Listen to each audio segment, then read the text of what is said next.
हरियाणा का भिवानी जिला। यहाँ एक गांव है सिंघानी। इसी गांव की रहने वाली थी 19 साल की मनीषा। आंखों में सपने थे, कुछ बनने की चाह थी। परिवार साधारण था, लेकिन अपनी बेटी के सपनों को पंख देने की पूरी कोशिश कर रहा था। मनीषा ने अपनी पढ़ाई पूरी की और बच्चों के बीच अपना भविष्य देखा। उसे बच्चों से लगाव था, उनकी खिलखिलाहट में उसे अपनी दुनिया दिखती थी। इसीलिए उसने एक प्ले स्कूल में टीचर बनने का फैसला किया। यह सिर्फ एक नौकरी नहीं थी, बल्कि उसके लिए एक जुनून था। वह हर दिन छोटे छोटे बच्चों को क सिखाती, वह हर दिन छोटे छोटे बच्चों को ख सिखाती, वह हर दिन छोटे छोटे बच्चों को ग सिखाती, उन्हें कहानियां सुनाती।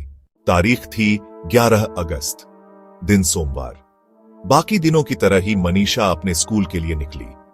उसने बच्चों को पढ़ाया। स्कूल की छुट्टी के बाद घर के लिए रवाना नहीं हुई। उसने अपने परिवार को बताया था कि वह पास के एक नर्सिंग कॉलेज में एडमिशन के बारे में पता करने जा रही है। परिवार वालों ने भी उसे खुशी खुशी इजाजत दे दी।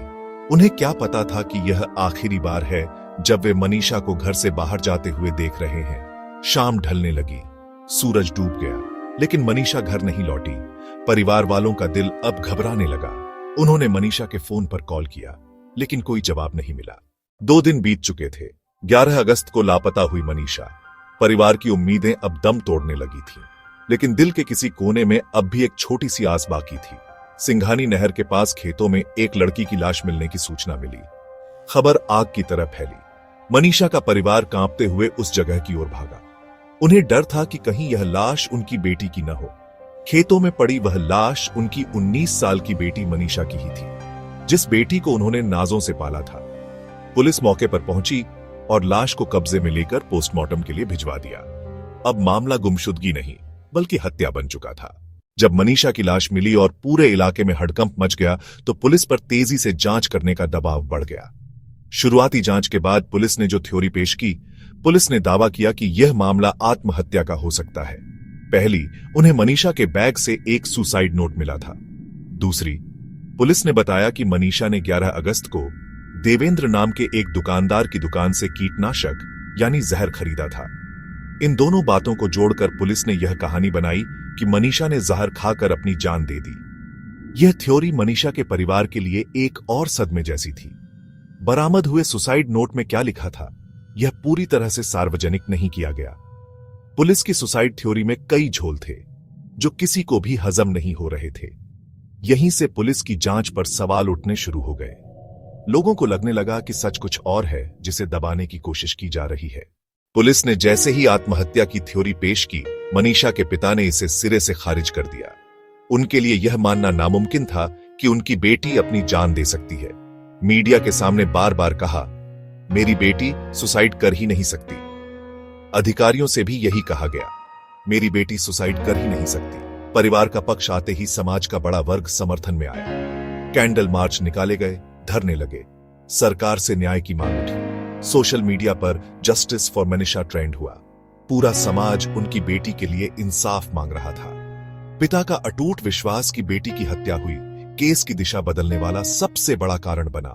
वे अब अकेले नहीं थे। जब पुलिस की आत्महत्या की थ्योरी और परिवार की हत्या के दावों के बीच टकराव बढ़ा, तो पोस्टमार्टम रिपोर्ट सबसे अहम दस्तावेज बन गई। परिवार ने पहले पोस्टमार्टम की रिपोर्ट पर अविश्वास जताया। 1 नहीं, 2 नहीं, 3 बार मनीषा के शव का पोस्टमार्टम करवाया गया। दूसरा पोस्टमार्टम रोहतक के पीजीआई में डॉक्टरों के एक बोर्ड द्वारा किया गया।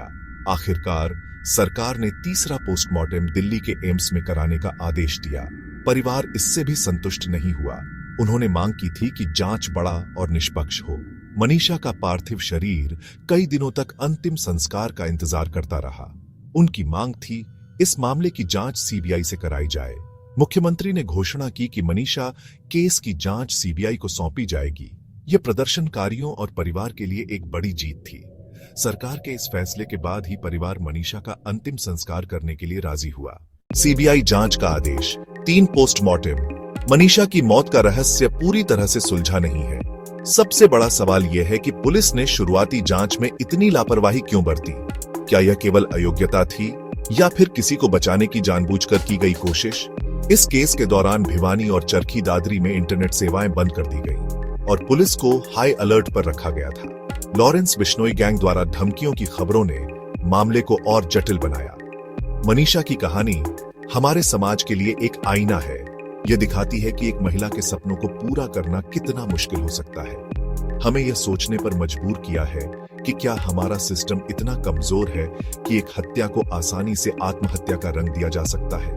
समाज में जागरूकता की जरूरत है ताकि लोग ऐसे मामलों में सवाल उठाएं और सच के लिए खड़े हों। ये लड़ाई सिर्फ मनीषा की नहीं, यह उन सभी के लिए है जिनकी आवाज दबाई जा सकती है।